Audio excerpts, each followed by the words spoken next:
नहीं है, धर्म से नफरत नहीं है, लोगों को बराबरी पर रहने का हक मिलने की बात कही गई, लेकिन फिर भी नहीं मिला।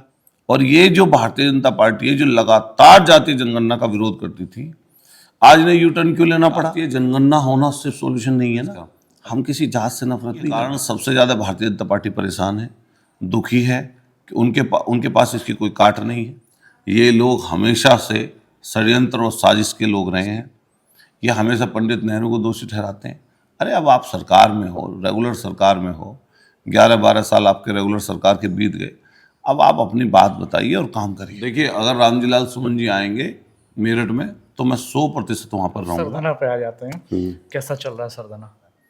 भारतीय जनता पार्टी की जो सरकार है और इसमें रहने वाले जो लोग हैं वो घमंड से चूर हैं, भ्रष्टाचार के अखंड में डूबे हुए हैं। अगर आप ठीक ढंग से जांच करवा लें तो 90% भारतीय जनता पार्टी के नेता जमीनों में इन्वॉल्व पाएंगे। जितने काम गलत हो रहे हैं उनमें से 90 से 95% में भारतीय जनता पार्टी के नेता प्रत्यक्ष या अप्रत्यक्ष रूप से शामिल है। ये यहाँ पर आप जमीन कहीं पर खरीद फरोख्त हो रही हो तो सारे भाजपा के नेता हैं उसमें। इस अवैध कॉलोनियों का, अवैध जमीन के धंधों का जो सबसे बड़े कारोबारी लोग हैं वो भाजपा के पदाधिकारी हैं, वो नेता हैं भाजपा के, विधायक सांसद हैं, मंत्री हैं। लेकिन सरकार का रवैया जो है, सरकार निजीकरण की तरफ सब चीज को धकेलना चाहती है।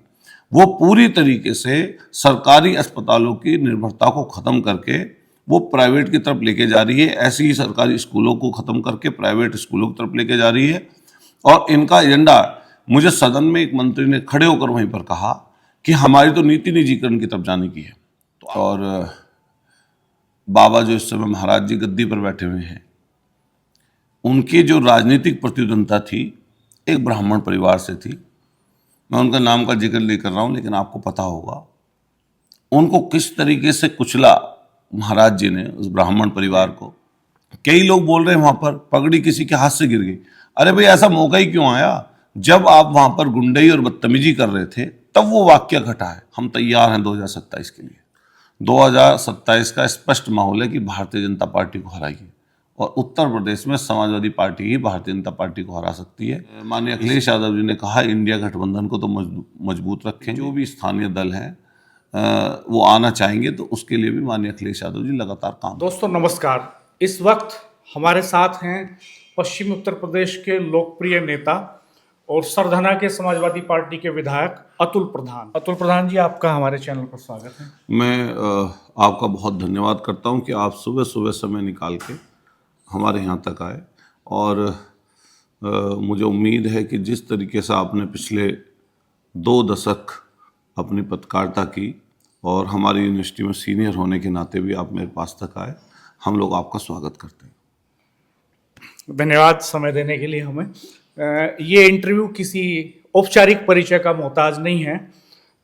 हम सीधे सवालों पर आते हैं और राजनीतिक बात करेंगे। हम अलग से एक इंटरव्यू अतुल प्रधान जी की जो अपनी पर्सनल लाइफ की जर्नी है उस पर एक अलग से इंटरव्यू करेंगे, वो आपको इसी चैनल पर देखने को मिलेगा। लेकिन फिलहाल हम कुछ राजनीतिक मसलों पर बातचीत करेंगे जो इस समय बहुत सुर्खियों में हैं।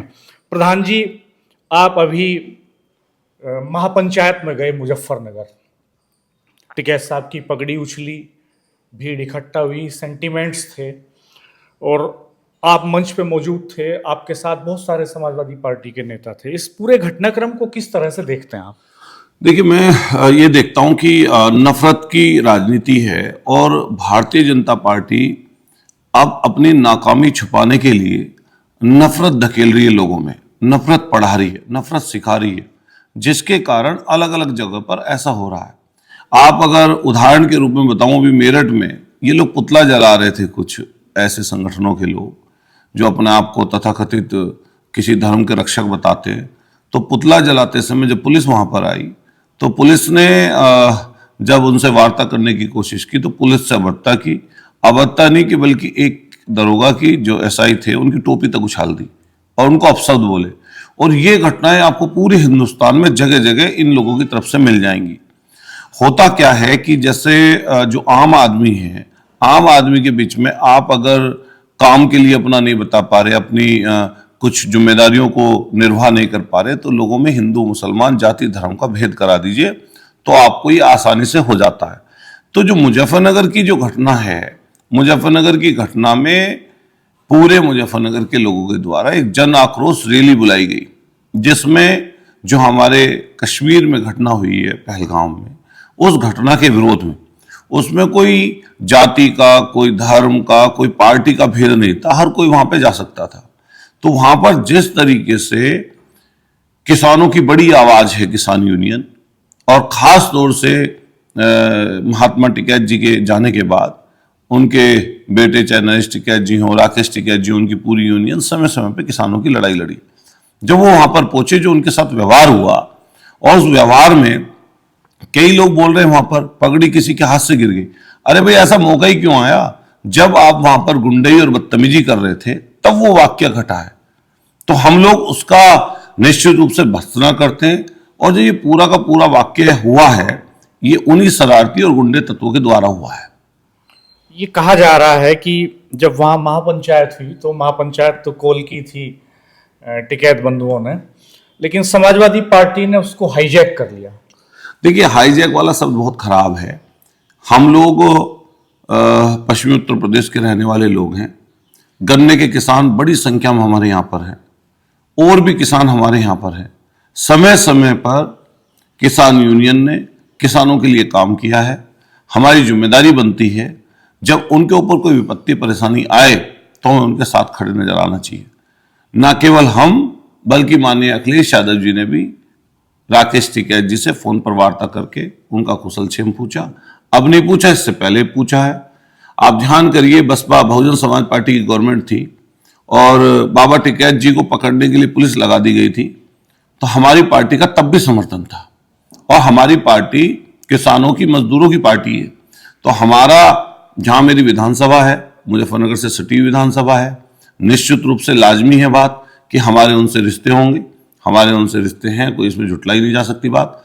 मैं पिछले दिनों धरने पर बैठा था, आपको ध्यान होगा, और जब मैं यहाँ पर जो ये प्राइवेट अस्पताल है, इनकी लूट के खिलाफ भूख हड़ताल कर रहा था, टिकैत साहब ने, तो टिकैत साहब यहाँ पर आकर व्यक्तिगत रूप से मेरा समर्थन करके गए थे। और ऐसी कई वाक्य ऐसे हुए हैं, जब वहां पर जरूरत पड़ी तो हम लोग वहां पर पहुंचे हैं, और जब हम पर मुसीबत दिक्कत किसी पर लोगों पर आई तो वो हमारे साथ जुड़े रहे। तो एक तो पार्टी दल की वजह से जाना होता है, तो दल पार्टी का तो दिशा निर्देश था ही, लेकिन उसके साथ साथ व्यक्तिगत संबंधों के कारण भी हम लोग वहां पर गए। कोई राजनीतिक नफा नुकसान भी होगा इस पूरी घटना का? देखिए, कई बार, अच्छा, हमारे घर में हमारे पिताजी बीमार हो जाएं और कहीं मुझे रैली में जाना हो, अगर मेरे पिताजी होते तो मैं पहले पिताजी को लेके जाऊंगा अस्पताल, या मैं रैली में जाऊंगा। सब कुछ चीज़ों में नफा नुकसान नहीं देखे जाते, और नफा नुकसान पता नहीं किस चीज़ में, कुदरती किस चीज़ में नफा हो जाए, किस चीज़ में नुकसान हो जाए। ये ईश्वरीय को, ईश्वर को जो मानने वाले लोग हैं, वो कहते हैं कि अपयश और इज्जत जिल्लत ये कुदरत के हाथ में है, ये जितनी मिलनी होगी उतनी मिलेगी। अगर हमारे वहाँ जाने से अगर कुछ पाखंडियों के, अगर कुछ ऐसे गलत लोगों के दिमाग में ये बात है कि भाई हम लोग वहाँ क्यों चले गए, तो वो अपने दिमाग से गलतफहमी निकाल ले। जब जब मुसीबत दिक्कत आएगी तब तब हम लोग वहाँ पर खड़े नजर आएंगे। नेगेटिव इम्पैक्ट तो होते ही हैं, उनका असर होता है। तो क्या 2027 के चुनाव पर कोई असर पड़ेगा इस पूरी घटना का? देखिए, मैं ये सोचता हूँ कि जब गलतियां इंसान करता है तो रेगुलरली छोटी गलती करता है, फिर बड़ी गलती करता है, फिर उससे बड़ी गलती करता है। भारतीय जनता पार्टी की जो सरकार है और इसमें रहने वाले जो लोग हैं, वो घमंड से चूर हैं, भ्रष्टाचार के अखंड में डूबे हुए हैं। मैं आपके चैनल पे बहुत जिम्मेदारी से कहना चाहता हूँ, आप हमारे सीनियर रहे हैं, आपने भी उस चीज को नजदीक से देखा, इतने दिन तक लंबा पत्रकारिता का आपका अनुभव है। मैंने ये देखा कि जो इस समय के लोग हैं, अगर आप ठीक ढंग से जांच करवा लें तो 90% भारतीय जनता पार्टी के नेता जमीनों में इन्वॉल्व पाएंगे। और जितने काम इस मेरठ और छोड़िए, पूरी वेस्ट यूपी छोड़िए, पूरे इस उत्तर प्रदेश में जितने काम गलत हो रहे हैं, उनमें से 90 से 95% में भारतीय जनता पार्टी के नेता प्रत्यक्ष या अप्रत्यक्ष रूप से शामिल है। जमीनों में बोल पाएंगे, मतलब ये क्या कहानी है? ये यहाँ पर आप जमीन कहीं पर खरीद फरोख्त हो रही हो तो सारे भाजपा के नेता हैं उसमें। इस मेरठ में अवैध कॉलोनियों का, अवैध जमीन के धंधों का जो सबसे बड़े कारोबारी लोग हैं वो भाजपा के पदाधिकारी हैं, वो नेता हैं भाजपा के, विधायक, सांसद हैं, मंत्री हैं। आप इनको तसल्ली में जाकर, आप तो इसी मेरठ के रहने वाले लोग हैं, मैंने खुद विधानसभा में इस बात को उठाया, मुख्यमंत्री जी यहाँ पर मेरठ में आए थे समीक्षा मीटिंग, मैंने उसमें उठाया। मैंने याचिका एक समिति का मैं मेंबर हूं, मैंने उसमें उठा रखा है। और मैंने ये कहा कि शहर हमारा बढ़ रहा है, तेजी से बढ़ रहा है। उस बढ़ने वाले जैसे शहर बढ़ता है तो उसमें समस्याएं भी साथ साथ आती हैं। तो आप अगर ठीक ढंग से शहर को नहीं बसाएंगे तो मेरठ वाले लोग या जो आसपास के लोग मेरठ से गुजरते हैं उनको परेशानी का सामना करना पड़ेगा। लेकिन भारतीय जनता पार्टी क्योंकि भ्रष्टाचार के खंड में डूबी पड़ी है और वो किसी भी तरीके से पैसा कमाना चाहते हैं, तो इस कारण से पूरे शहर का सत्यानाश वो लोग कर दे रहे हैं। या ना केवल मेरठ बल्कि आसपास में कहीं पर आप देखेंगे तो वो लोग इन्वॉल्व मिलेंगे। आपने कई बड़े मसलों को लेकर आंदोलन किए, फीस को लेकर के, हेल्थ वाले इशू को लेकर के, अभी क्या स्थिति है? देखिए, मैं ये देखता हूं कि जब तक सिस्टम वार नहीं करेगा, सिस्टम होता है सरकार के पास, जब तक सरकार उन पर वार नहीं करेगी तब तक उनके कागज को नहीं तोड़ा जा सकता। हम लोग क्या कर सकते हैं कि समय समय पर लोगों को जागरूक करते हैं, समय समय पर उस लड़ाई को आगे बढ़ाते हैं। आपने सदन में देखा होगा, सड़क पे देखा होगा, सदन से सड़क तक और सड़क से सदन से सड़क तक हम लोग पब्लिक में भी और सदन में जाकर भी उन समस्याओं को उठा रहे हैं। लेकिन सरकार का रवैया जो है, सरकार निजीकरण की तरफ सब चीज को धकेलना चाहती है। वो पूरी तरीके से सरकारी अस्पतालों की निर्भरता को खत्म करके वो प्राइवेट की तरफ लेके जा रही है। ऐसे ही सरकारी स्कूलों को खत्म करके प्राइवेट स्कूलों की तरफ लेके जा रही है। और इनका एजेंडा, मुझे सदन में एक मंत्री ने खड़े होकर वहीं पर कहा कि हमारी तो नीति निजीकरण की तरफ जाने की है। तो आप बताइए, गरीब गुरबा लोग जो जिनके पास गांव से शहर तक आने के लिए पैसे नहीं है, वो व्यक्ति कैसे इलाज अपना करा लेगा?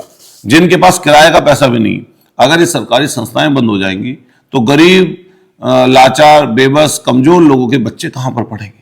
गरीब कमजोर लोग इलाज अपना कहां पर कराएंगे? तो सुधार करने की जरूरत है और सरकार को इस पर सोचना चाहिए। लेकिन सरकार इसलिए नहीं सोचती क्योंकि उनके विषय अलग है। उनका विषय हिंदू मुसलमान का है और इसी चीज को, इसी एजेंडे को लेकर वो चलते रहते हैं। आप विधानसभा का जब सेशन चल रहा था तो आपने बहुत डिफरेंट अंदाज में कुछ सवाल उठाए। एक बार आप जंजीरों में जकड़े हुए गए, एक बार आप सफाई कर्मचारी के लिबास में गए, आप ट्रेन में सफ़र कर रहे थे, उस दौरान आपके साथ एक घटना भी हुई चोरी की। ये आइडिया कहाँ से आता है कि इस तरह से इशू? देखिए, जैसे आप जमीन पर जो घूमते हैं, जब जमीन पर आप घूमते रहते हैं लोगों की भावनाएं पता चलती रहती हैं। अगर आप सिर्फ एसी के कमरों में बैठकर सोचें कि आपको जमीन की हकीकत पता लग जाएगी तो पता नहीं चल सकती।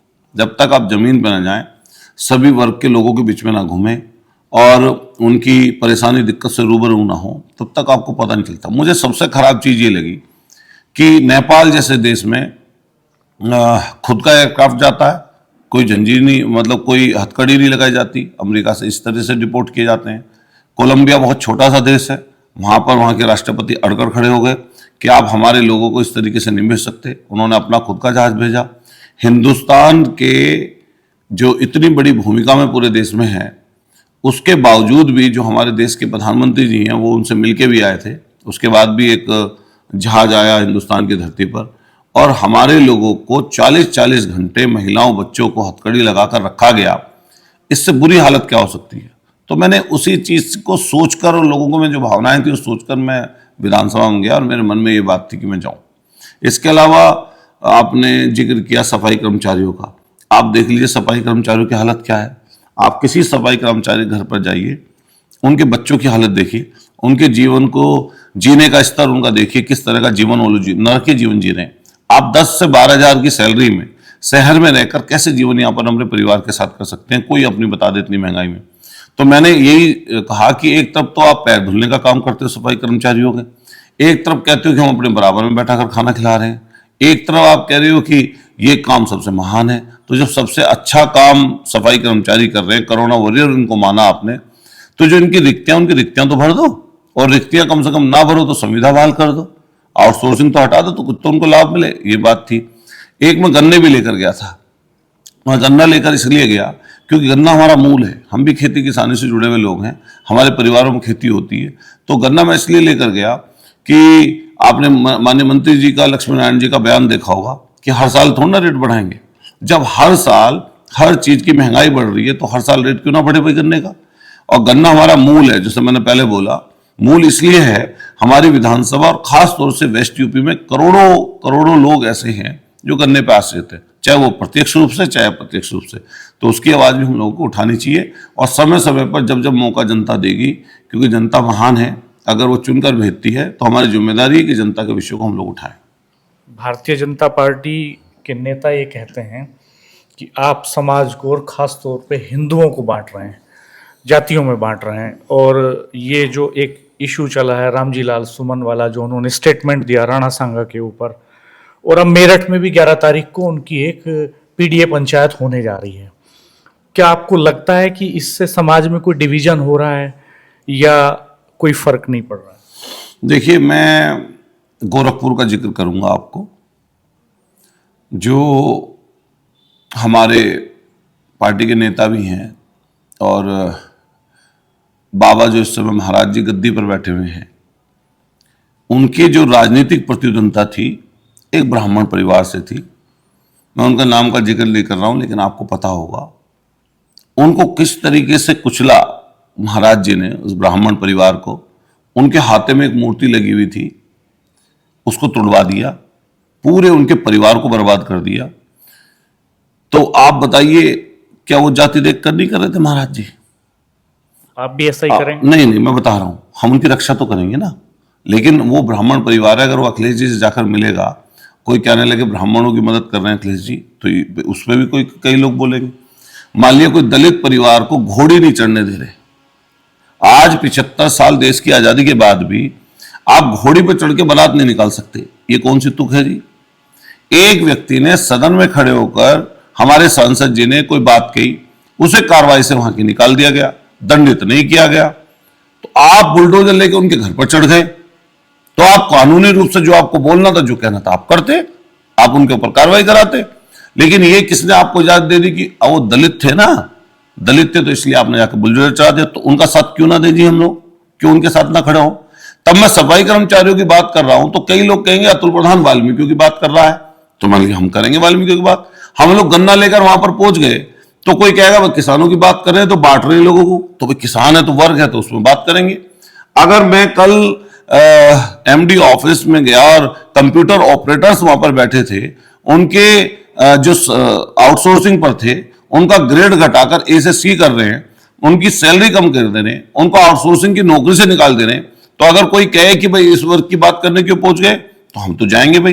तो जिस पर विपत्ति परेशानी आएगी, जिस जात पर, जिस वर्ग पर, ये जातियां हमने तो बनाई नहीं, ये जातियां बनाने वाले लोग कौन है? अच्छा आप बताओ, मान लिया मैं भाई किसी जात में पैदा हुआ, ये बात अलग है, ये भाई मेरे हाथ में तो है नहीं, लेकिन मेरा विचार क्या होगा ये तो मैं तय करूंगा ना लोगों को देखकर। तो मैं तो अपनी स्पष्ट बता दूं, मेरी किसी जाति से नफरत नहीं है। मेरी बस काम करने के तरीके से कोई व्यक्ति अपनी ताकत की वजह से, अपनी जात की वजह से, धर्म की वजह से किसी को प्रताड़ित करता है या किसी को सताता है, किसी को नीचा दिखाने की कोशिश करता है, तो हम उसके खिलाफ हैं, चाहे वो कोई भी व्यक्ति है। ये जो जातीय जनगणना वाली बात है, राहुल गांधी इसको इशू बना रहे थे, पीडीए का फॉर्मूला आप लेके चले आपकी पार्टी, और अब खुद सत्ताधारी दल ने, भारतीय जनता पार्टी ने कहा कि वो जातीय जनगणना कराएंगे। आप कैसे देख रहे हैं इस फैसले को? देखिए, मैं फिर कह रहा हूं, ये कई बार किसी को ये लग सकता है कि भाई हमारी संख्या कम है तो हम लोग कहाँ रह जाएंगे। ये समय का बदलाव है। जब समय बदलता है, आप सोचिए कि कभी सोने की चिड़िया होता था भारत, तो विदेशी आक्रांताओं ने भी लूटा, उसके साथ साथ जो है आपके फिर अंग्रेजों ने लूटा, देश में संविधान लागू हुआ, लोगों को बराबरी पर रहने का हक मिलने की बात कही गई, लेकिन फिर भी नहीं मिला।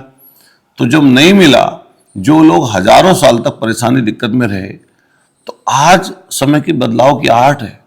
और ये जो भारतीय जनता पार्टी है, जो लगातार जातीय जनगणना का विरोध करती थी, आज इन्हें यू टर्न क्यों लेना पड़ा? इन्हें यू टर्न इसलिए लेना पड़ा कि पूरे देश में अलग अलग जगह आवाज उठ रही है इस तो चीज कह रहे हैं हमने मास्टर स्ट्रोक मार दिया, हम वोट ले लेंगे इस सेगमेंट का, पूरा हमारी तरफ आ जाएंगे ये लोग। जातीय जनगणना होना सिर्फ सॉल्यूशन नहीं है ना। अभी पहले जातीय जनगणना होगी, उसके बाद में हक अधिकार की बात चलेगी, आप कितना न्याय उनको दे पाते हो जिनकी जनगणना होगी। अच्छा, हम लोग, मैं फिर कह रहा हूँ, आपके चैनल में बहुत जिम्मेदारी से कह रहा हूँ, हम किसी जात से नफरत नहीं कर रहे। हमारा सबसे उठना बैठना, और समय समय पर जब किसी की बात आएगी तो हम हर जात वर्ग के लिए लड़ाई लड़ेंगे। और ये, इसमें कोई ये कहने की बात नहीं है क्योंकि हम मुख्य विपक्षी दल हैं उत्तर प्रदेश में, भारत का सबसे बड़ा सूबा है, हमारी जिम्मेदारी बड़ी है। और माननीय अखिलेश यादव जी समय समय पर जो पीडीए की बात करते हैं, उसी के कारण सबसे ज़्यादा भारतीय जनता पार्टी परेशान है, दुखी है कि उनके पास इसकी कोई काट नहीं है। और वो इसलिए ये समझकर उन्होंने जातीय जनगणना कराने का फैसला लिया। हम कहते हैं कि जल्दी से जल्दी जातीय जनगणना हो और लोगों को उनके हक अधिकार मिले। कुछ लोगों ने ये भी कहा कि पहलगाम वाला जो इशू था उसके बाद एक प्रेशर बिल्डअप हो गया था सरकार के ऊपर, उसको रिलीज करने के लिए तात्कालिक तौर पे फैसला लिया गया। भारतीय जनता पार्टी वाले क्या मंचों पर बोले, क्या वो करेंगे, इनकी कथनी और करनी में बहुत धरती और आसमान का अंतर है। ये लोग हमेशा से षड्यंत्र और साजिश के लोग रहे हैं। इन्होंने हमेशा देश की आज़ादी के पहले से लेकर देश की आज़ादी के बाद तक हमेशा ये काम करने का काम किया है कि ये लोग हमेशा उनके पिट्ठू।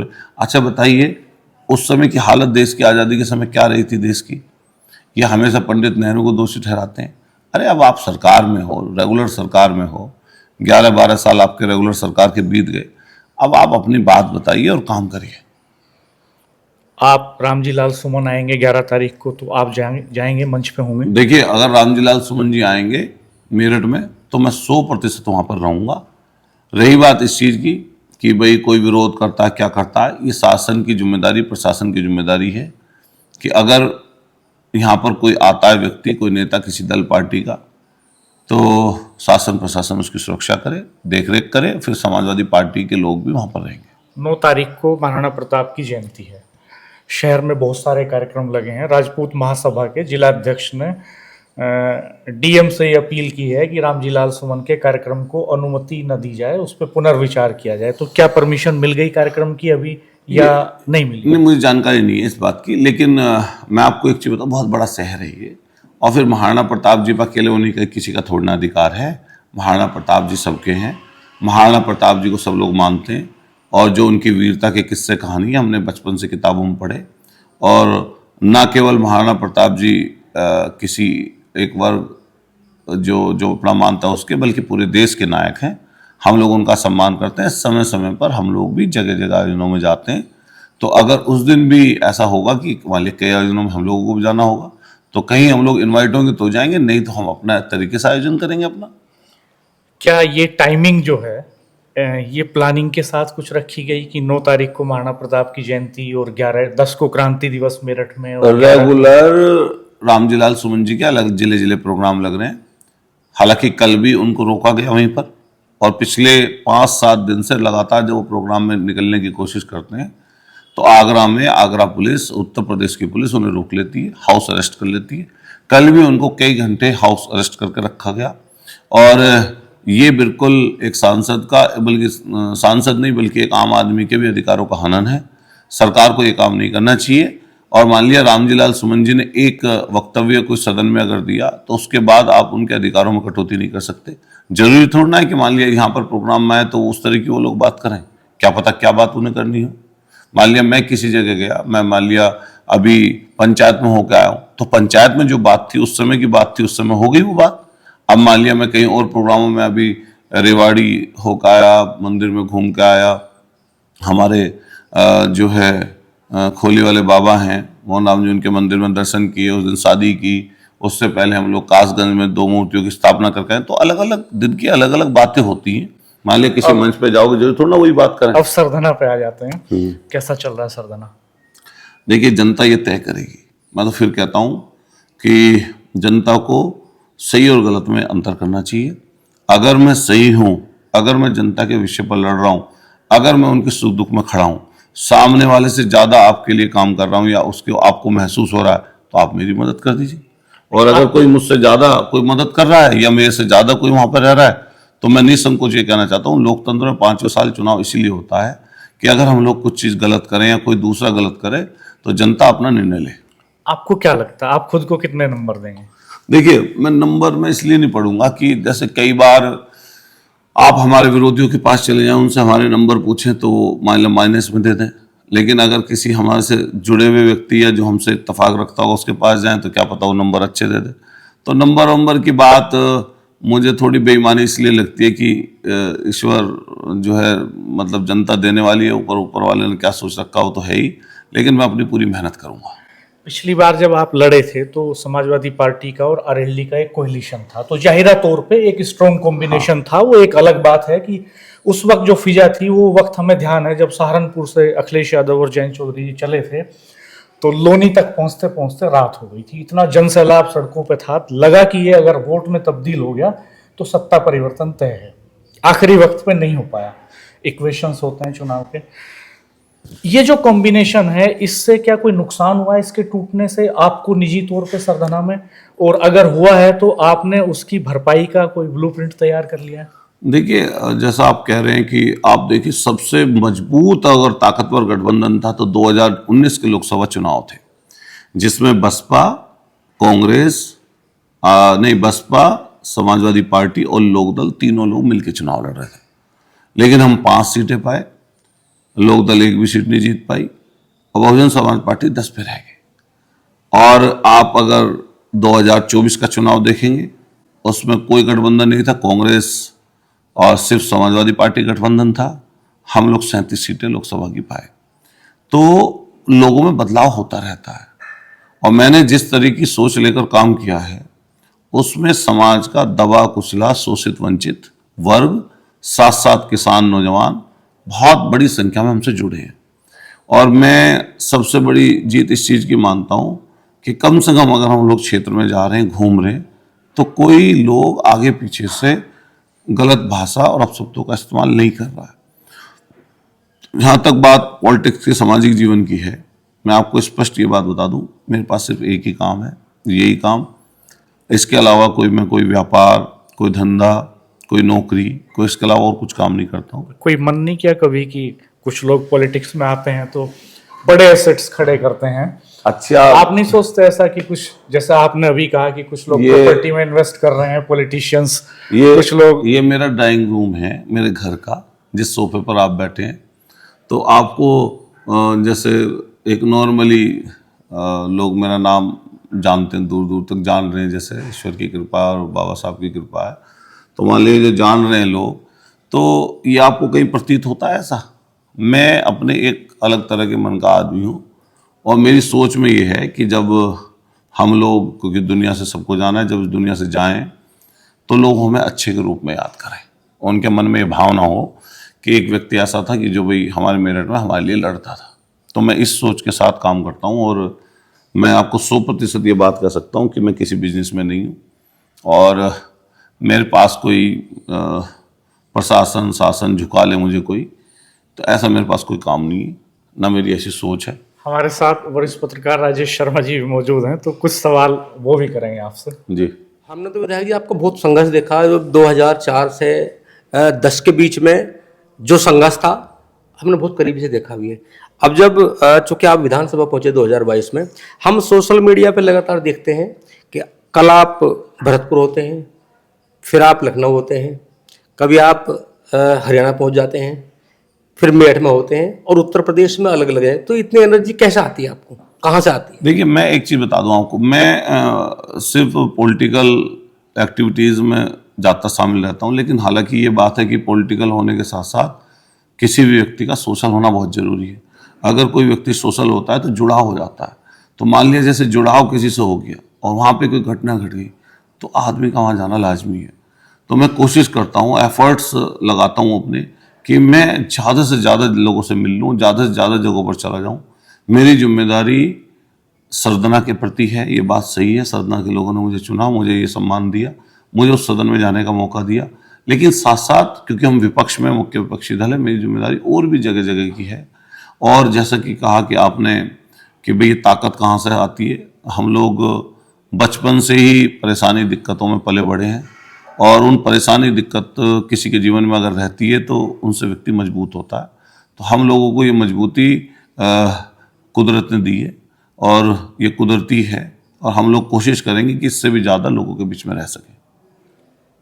जब यहाँ आम लोगों से बातचीत होती है तो ये लोग कहते हैं कि अतुल प्रधान जी वेस्ट यूपी के छोटे अखिलेश यादव हैं, ऐसा बोलते हैं।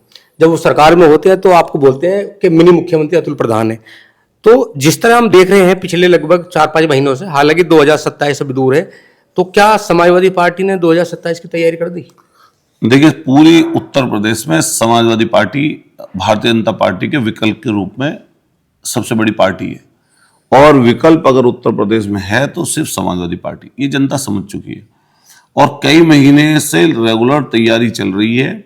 अगर आप हमारी विधानसभा सहित कई अलग अलग जगह देखेंगे तो बहुत हम लोग एक दिन में 12 से 14 घंटे रेगुलरली घूम रहे हैं, जनता के बीच में हैं। और न केवल हम बल्कि समाजवादी पार्टी को आप देखेंगे रेगुलरली काम होते हुए करते हुए देखेंगे। माननीय अखिलेश यादव जी भी रेगुलर जिलों में जा रहे हैं, भ्रमण कर रहे हैं, और हम तैयार हैं 2027 के लिए। बीजेपी अक्सर ये बोलती है, वो 80-20 की बात करती है, और हम ये देख रहे हैं पिछले लगभग पिछले अगर 1 साल की बात करें तो 1 साल से बहुत सारे इशू है सपा के पास में।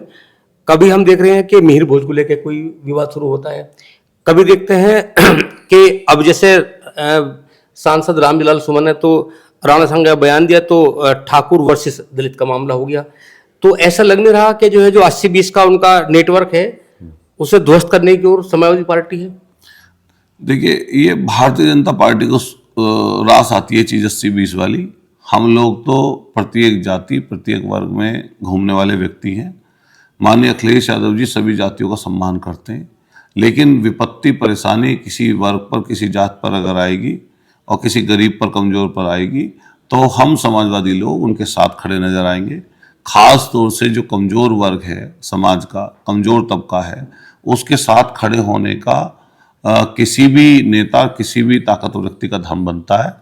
और हम लोग एक दल के रूप में हैं, तो जहां भी परेशानी दिक्कत खड़ी करेंगे लोग, और तो निश्चित रूप से हम लोग वहां पर रहेंगे। 2027 का क्या माहौल है? 2027 का स्पष्ट माहौल है कि भारतीय जनता पार्टी को हराइए, और उत्तर प्रदेश में समाजवादी पार्टी ही भारतीय जनता पार्टी को हरा सकती है।